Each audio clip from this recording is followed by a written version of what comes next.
মা, আমি তো তোমাকে কতবার বলেছি যে আমি বিয়ে করতে চাই না। প্রেম, ভালোবাসা, বিয়ে এসব আমার জন্য না। একটু বোঝার চেষ্টা করো, বাবার তো বয়স হয়েছে চন্দ্রা, আর তাছাড়া এবারের পাত্রকে তোর ভালোই লাগবে। কে শুনি মহাপুরুষটি? যেই হোক না কেন, আমি বিয়ে করব না, ব্যাস। আমি জানি তোদের মধ্যে ভালোই ফোনে কথা হয়, আর তাছাড়া তোরা দুজন তো সেই ছোটবেলার বন্ধু। তোর বাবার সেই বন্ধুর ছেলে, জানিস, ও এবার কলকাতা থেকে ব্যাঙ্গালোর চলে যাবে কাজের জন্য, তাই যাওয়ার আগে বিয়েটা সেরে নিয়ে যেতে চায়। কে? অরিন্দম? ও আমার বন্ধু ছোটবেলার, ওর সাথে বিয়ে কি করে হতে পারে? চেনাশোনা মানুষের সাথে সম্পর্ক করাটাই তো ভালো চন্দ্রা, তাছাড়া আজকাল যা হচ্ছে। নিরঞ্জন বাবু তোর বাবার তো খুব ভালো বন্ধু, তুই তো জানিসই।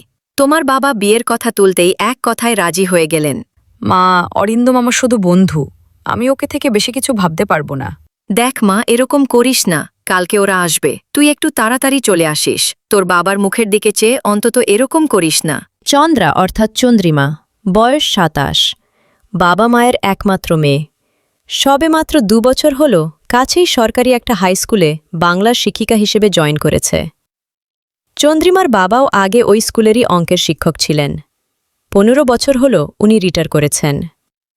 আসলে ছোটবেলা থেকেই চন্দ্রিমা ওরকমই, প্রেম ভালোবাসার দিকে ওর কোনো দিনই সেরকম নজর নেই। চন্দ্রিমা স্বাধীনভাবে বাঁচতে চায়, কোন পরাধীনতার বন্ধনে নিজেকে জড়াতে চায় না। তাই বিয়েটাও কোনোদিন করতে চায়নি। কিন্তু যতই হোক, বাঙালি বাড়ির মেয়ে বলে কথা, বাবা মা কি করে এটা মেনে নেবেন? তার সন্তানকে কিভাবে, কেন একা ফেলে চলে যাবেন? বিমলবাবুর চিন্তায় রাতের ঘুম উড়ে গেছে। এর মধ্যেই ৫ থেকে ৬ সম্বন্ধ চন্দ্রিমা নিজেই ভেস্তে দিয়েছে। তাই কোন রাস্তা খুঁজে না পেয়ে বিমলবাবু তার পরিচিত বন্ধু নিরঞ্জনকে নিজের মেয়ের সম্বন্ধের কথাটা বলেন। নিরঞ্জনের তো চন্দ্রিমাকে ছোট থেকেই পছন্দ ছিল, তাই সেও আর আপত্তি করে না। চন্দ্রিমা ভাবছে, এ আবার কোন ঝামেলা।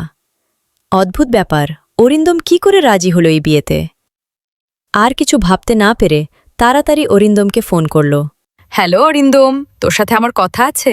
চন্দ্রা, আমি একটু ব্যস্ত আছি, তোকে আমি রাত্রেবেলা ফোন করব। ঠিক আছে, মনে করে করবি কিন্তু। রাখছি তাহলে। হ্যাঁ, রাখলাম। তারপর তাড়াতাড়ি করে ব্যাগটা নিয়ে স্কুলের জন্য বেরিয়ে পড়ল। রাত্রিবেলা অরিন্দম ফোন করবে বলেছিল, কিন্তু প্রায় ৯টা বেজে গেল, অরিন্দম ফোন করল না। চন্দ্রিমা ভাবছে, তাহলে কি ভুলে গেল ফোন করতে, নাকি ইচ্ছে করেই করল না, নিজেকে লুকোতে চাইছে?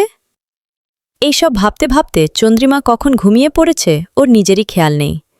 সকালে ঘুম ভাঙে মায়ের ডাকে। কিরে চন্দ্রা, উঠে পড়ো, অনেক বেলা হয়ে গেছে, আজকে আর তোর স্কুলে যেতে হবে না।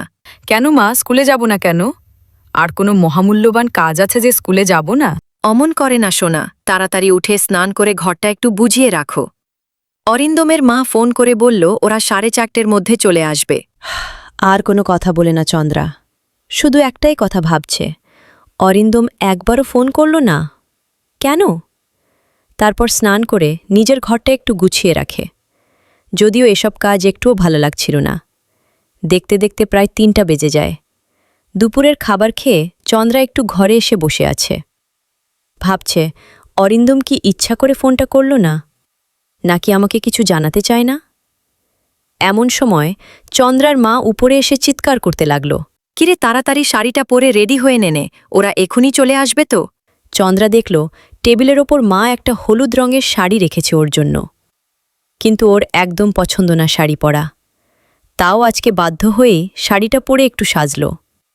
বলতে গেলে চন্দ্রাকে আজকে খুব মিষ্টি লাগছে। তারপরই হঠাৎ করে গাড়ির একটা হর্নের আওয়াজ শুনতে পেল। মনে মনে ভাবতে লাগল, তাহলে ওরা এসে গেল। আজকের দিনের মতো অস্বস্তি মনে হয় আর কোনোদিনও জীবনে লাগেনি।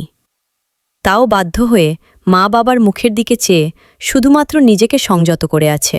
কিরে চন্দ্রা, ও চন্দ্রা, তাড়াতাড়ি আয়, মা ওরা এসে গেছে। চন্দ্রা উপরে সিঁড়ি দিয়ে নিচে নেমে এলো। নামার সময় অবশ্য দেখল অরিন্দম একটা সুন্দর লাল রঙের কুর্তি আর পায়জামা পরে এসেছে। দেখে এমন মনে হচ্ছে যেন ভাজা মাছটা উল্টে খেতে জানে না। চন্দ্রার খুব রাগ হচ্ছে অরিন্দমের ওপর। এমন তো নয় যে অরিন্দম কিছুই জানে না, সবই তো জানে। যেমন সেজেগুজে বাবুটি সেজে এসেছে, তাতে স্পষ্টই বোঝা যাচ্ছে সবকিছুই আগে থেকেই জানত। তাহলে কেন আড়াল করল? আয় চন্দ্রায়, আমার পাশে বস মা। হ্যাঁ, তার থেকে বরং অরিন্দম আর চন্দ্রা নিজেদের মধ্যে নিজেরা কথা বলুক। হ্যাঁ দিদি, ঠিক বলেছেন, সেটাই ভালো। তারপর চন্দ্রা অরিন্দমকে নিয়ে নিজের ঘরে গেল। কিন্তু চন্দ্রার মুখটা দেখে অরিন্দম বুঝতে পেরেছিল ওর মনের মধ্যে অনেক প্রশ্ন ঘুরপাক খাচ্ছে। তাই নিজে থেকেই প্রশ্ন করল অরিন্দম। কিরে এত গম্ভীর কেন? দেখে মনে হচ্ছে মেঘ করেছে তবু বৃষ্টি হয়নি।